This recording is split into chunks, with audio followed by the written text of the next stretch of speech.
सभी व्यूअर्स को मेरा हार्दिक नमस्कार है।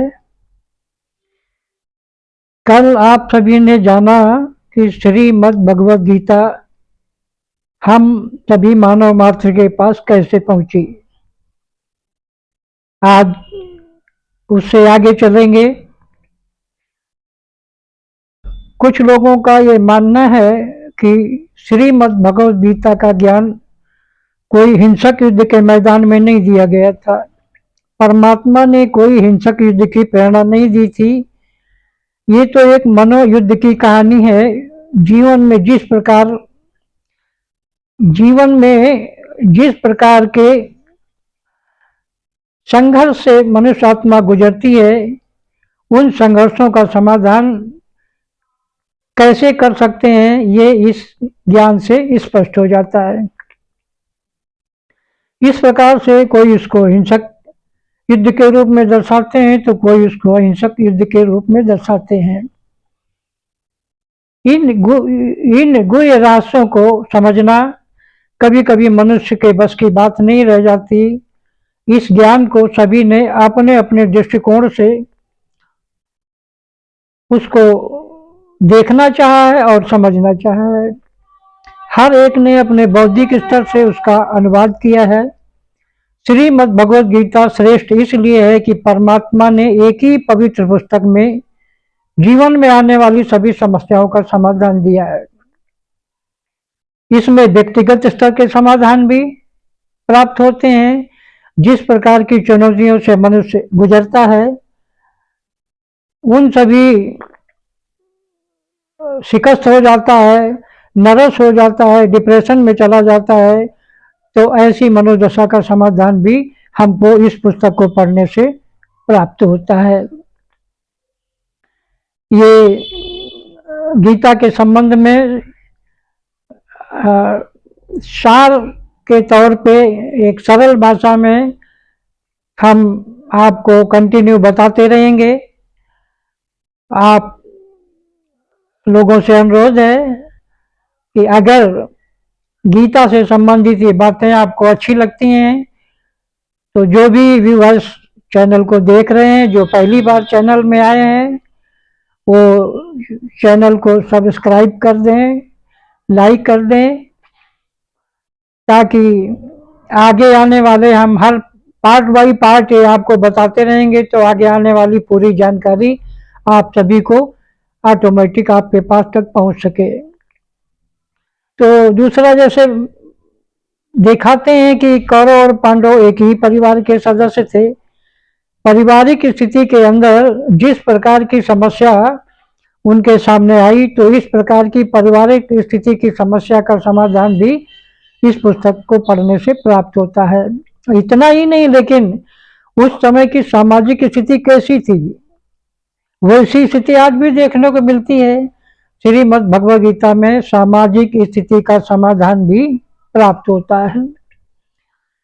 एक राष्ट्रीय स्थिति का समाधान भी इस पुस्तक से प्राप्त होता है। सारी वैश्विक स्थिति का समाधान भी इस पुस्तक को पढ़ने से प्राप्त होता है। इसका भावार्थ ये है कि इसमें एक मनुष्य की मनोदशा से लेकर के और वैश्विक स्थिति तक की सारी समस्याओं का समाधान इस पवित्र पुस्तक में भगवान द्वारा दिया गया है। इसलिए पुस्तक बहुत विशेष है। आज की दुनिया में कहा जाता है कि प्रत्येक व्यक्ति को जीवन में एक ऐसी चुनौतीपूर्ण दौर से गुजरना पड़ता है जब उसका जीना मनुष्य को कठिन लगने लगता है। उसके पास कुछ भी नहीं बचता, उसका विश्वास, उसके मूल्य, उसका धैर्य, दया, सब कुछ टूटने लगती हैं। तब कुछ लोग तो इन चुनौतियों को पार करके जीवन को सफल कर लेते हैं, परंतु कुछ लोग ऐसे भी हैं जो उस संघर्ष में ही अपना जीवन नष्ट कर देते हैं, क्योंकि सही विधि उनके पास नहीं होती है। तो जिस तरह का परिवर्तन समय चाहता है, उस चुनौतीपूर्ण दौर से गुजरने के लिए परिवर्तन को अपनाने की क्षमता उनके पास नहीं होती है।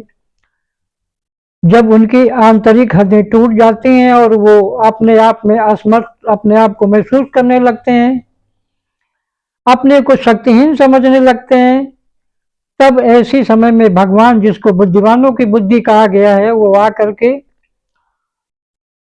हमें एक सर्वोत्तम बुद्धि प्रदान करते हैं, एक ऐसी विवेक शक्ति प्रदान करते हैं जिससे कैसी भी समस्या का हल हम प्राप्त कर सकते हैं। विवेक शक्ति हमारे पास आ जाती है और उसी के आधार पर हम उसको पार कर सकते हैं।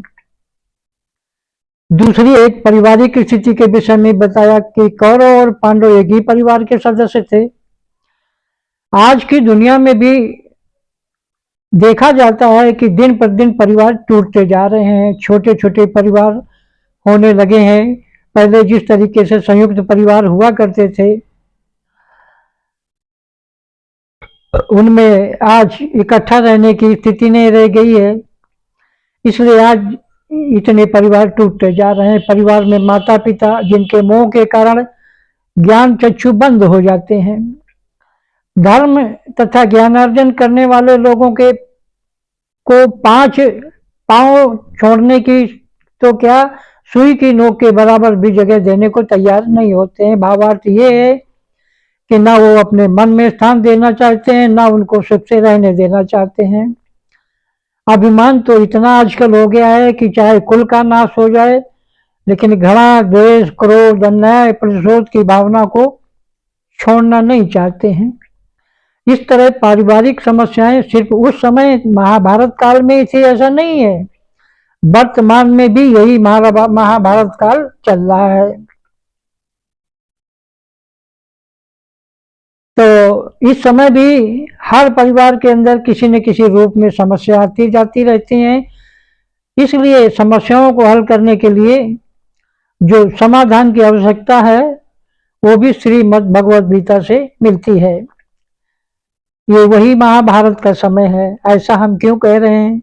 क्यों, जैसे महाभारत के अंतिम अध्याय में स्पष्ट लिखा हुआ है कि जब घर घर में महाभारत होने लग जाए, घर घर में कलह शुरू हो जाए, तब समझ लेना कि महाभारत काल पुनः आ गया है। आप समझ सकते हैं, जो पहले भी हम बता चुके हैं अपने एक वीडियो में कि कलयुग का अंतिम समय चल रहा है। महाभारत के बाद हुआ क्या था? तो ऐसी स्थितियां घरों में हो गई हैं कि भाई भाई, पिता पुत्र इकट्ठे नहीं रह सकते हैं। भाई भाई, पिता पुत्र कोई भी एक साथ बहुत मुश्किल हो रहा है इकट्ठे रहना। और इस तरह से परिवार टूटने लगते हैं। मोह के कारण जब इंसान के ज्ञान चक्षु बंद हो जाते हैं, तब वो समझ नहीं पाता कि उसको क्या करना चाहिए, क्या नहीं करना चाहिए, क्या सही है और क्या गलत है। वो भी समझना उसके लिए मुश्किल हो जाता है। तीसरा, जैसे कहा गया है कि एक सामाजिक स्थिति का समाधान भी है। आज के समाज में भी आप देखते हैं, शकुनी जैसे पात्र आपको देखने को मिलते होंगे। महाभारत में तो शायद एक ही शकुनी था, परंतु आज की स्थिति क्या है? आज की समाज में हर मोड़ पर एक शकुनी बैठा हुआ है, जो कई परिवारों के बीच में फूट डालने का कार्य करता रहता है। समाज में शकुनी जैसे पात्र भी आज देखने को मिलते हैं, अर्थात विकर्म तथा कुकर्म के प्रति अंधा समाज, जो धर्म अधर्म, कर्तव्य अकर्तव्य, भलाई बुराई, न्याय अन्याय को परखने वाले चक्षु उसके पास नहीं रह गए हैं।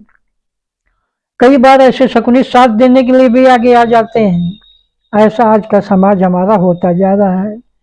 कई बार सामाजिक परिस्थितियां भी हमारे सामने इस प्रकार से आ जाती हैं कि हमें समझ में नहीं आता कि इस परिस्थिति से पार कैसे पाए।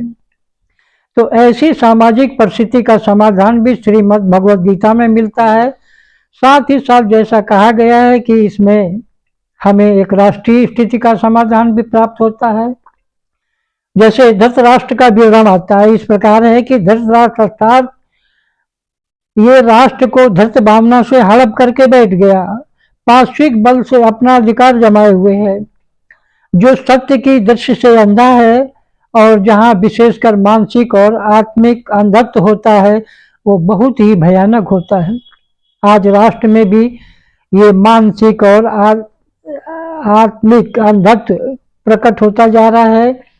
जब इस तरह की स्थिति आ जाती है तब परमात्मा को आकर के इसका समाधान देना पड़ता है। यदा यदा ही धर्म से ग्लानिर्भवत भारत अभ्युत्थानम धर्मस्य तदात्मानं सृजाम्यहम् में हम पहले भी बताया है। तो इसी तरह आज संसार ऐसी विशेष संकटमय स्थितियों से गुजर रहा है। स्वयं भगवान इस धरा पर आकर के इसके इतिहास को एक नया मोड़ देते हैं, फिर से ज्ञान देते हैं और मन को विषय तथा व्यक्तियों के मोह से निकालकर योग युक्त बनने की प्रेरणा देते हैं। आज ये संसार जिस तरह से अनेक समस्याओं की स्थिति से गुजर रहा है, उसमें कई बार मनुष्य की स्थिति कितनी संकट में बन जाती है, इस कारण वो परिस्थितियों का शिकार बनता जाता है। उसको लेकर कितने युद्ध भी इस संसार में होने लगे हैं। जब अधर्म अपनी चरम सीमा को प्राप्त कर लेता है, हर प्रकार की बुराइयां संसार में अति में चली जाती हैं। ऐसी अति की स्थिति को परिवर्तन करने के लिए भगवान को अपने वायदे अनुसार आना पड़ता है। अगले पार्ट में इससे आगे बताएंगे। नमस्कार, जय हिंद।